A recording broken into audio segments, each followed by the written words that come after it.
Pulverized magnesium turnings are suspended in THF with iodine crystals.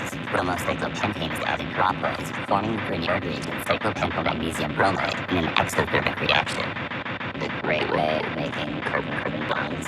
Benzonitrile is added to the reaction mix droplets. Yeah, it really does smell like The cyclopentyl bromide acts as a carbanion, attacking the electrophilic nitrile carbon. And this produces an imine, which is then hydrolyzed to ether. The flask is charged with ether followed by aluminum chloride. The cyclopentylphenyl ketone and a droplets addition of elemental bromine. A Lewis additive stabilizes the enol phosphor, which undergoes an SN2 reaction, attacking bromine to form the bromocyclopentylphenyl ketone. Yeah, the next step's a nucleophilic substitution reaction with hydroxides. And the hydroxide is going to be the source of the alcohol. The bromocyclopentylphenyl ketone is dissolved in isopropanol with a 2 molar excess of aqueous potassium hydroxide.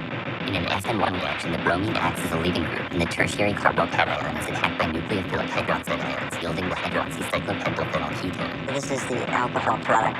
The hydroxycyclopentyl ketone is dissolved in methanol with a dash of 3 angstrom molecular sieves, followed by a solution of ethylamine and THF. Ethylamine? Lone pair electrons on the nitrogen attack the carbonyl, forming a hemianimal, which collapses after intramolecular proton transfer and elimination of water heals an imine that's isolated.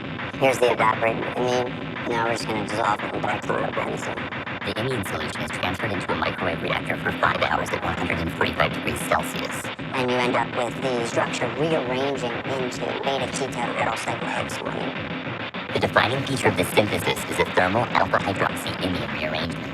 The lone pair on the imine nitrogen abstracts a hydroxyl proton, and electrons from the oxygen flow into a pi bond, while a ring carbon sigma bond migrates to the imine carbon, and electrons from the imine pi bond flow into the nitrogen, expanding the range to afford the thermodynamically favored isomeric product dysphoroketamine in a single step. And that last step it's a very strange reaction. It's not something that's taught in general organic chemistry. The crude dyschloroketamine freebase is purified by a column chromatography, and the identity is confirmed with ASAP-MS.